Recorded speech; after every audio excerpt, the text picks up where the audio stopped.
A government shutdown is looming with a deadline for any deal approaching at midnight on September 30th. That's Wednesday of next week. Joining us right now is Douglas Holtz-Eakin, who is former Congressional Budget Office Director in the George W. Bush administration.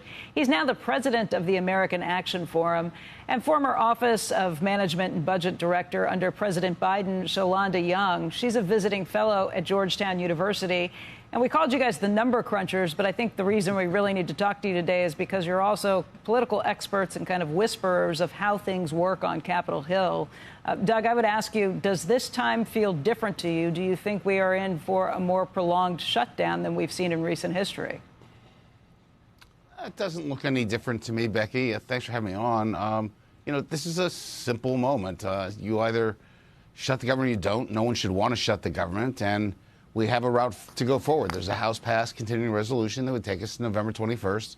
The Senate can pass it, and they can go back to negotiating the outlines of the budget, which is what we need to do. Stay at the table, keep negotiating. So that's the only decision that has to be made, and don't see any reason why that's different now. I mean, they had the same decision in March, and they made that decision and we went forward. So this is the same vote. Democrats supported it before, Republicans supported it before. They should support it again. Shalonda, the president upped the ante last night with this memo that the White House put out saying that if these employees are furloughed, the agency should look at ways of potentially getting rid of them for good, not bringing them back, has kind of been the gentleman's agreement to this point. Where do the Democrats go from here? I agree with Doug on one point. You normally see this kind of theater leading up to the September 30th deadlines. But what's different is exactly what you pointed out, this threat, basically, this smokescreen to take people's view, intimidation, really, to say we will use this to fire employees if Democrats don't vote for this bill. You also saw a meeting scheduled between congressional Democrats and the president abruptly pulled down. And that's a big difference. When I was in the middle of these funding fights, the one thing you had to do was talk. You had to negotiate. We didn't default because we worked with Kevin McCarthy when I was the director of the Office of Management and Budget. So the easy thing to do here is not just ask Democrats to vote for something that has been used to carry on things like tariffs and other parts of this administration they disagree with, but sit down and have a real negotiation, talk like adults. That's the normal way to do things in this town, in addition to the normal theater we see that is coming out of the White House. Doug, you think this is theater, or you think that this is take it or leave it?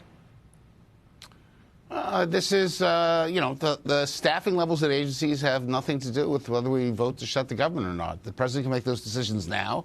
He can make those same decisions in November. The only decision is whether you vote to continue the funding levels. And I'll point out, these are the funding levels that were decided upon by the Biden administration. We did a continuing resolution to carry them into this year. The only decision is, do you want to carry them again for another, couple of months to November 21st? That's a decision Democrats and Republicans said, yes, let's do that in March. They should do it again. Government doesn't close. They continue to negotiate. It's not complicated. The rest is all, theater and those surrounding stuff that goes with it. It's not a budgetary decision. The only one there is up or down. Yeah, Shalonda, the Democrats may have overestimated their leverage in this situation. I would say this isn't about leverage. It's about doing what you think is right. The one thing the minority party has is their vote. So do you agree with the way things are being done with a bill that you voted for? And the obvious answer is absolutely not. I wish this was the funding bill being carried out the way that we negotiated when I was the director of the Office of Management and Budget. But what you're seeing is a handshake agreement on these bills, Democrats voting for them, and then a partisan vote on rescissions and impoundments made solely by the administration. So a handshake on Tuesday and a taking away on Wednesday. That's not been done before. And that is an extreme change in normal operations between the parties. And those aren't real deals. You can't ask someone to go along with something and then come along and completely obliterate that deal on a partisan basis. And that's what we've seen since March.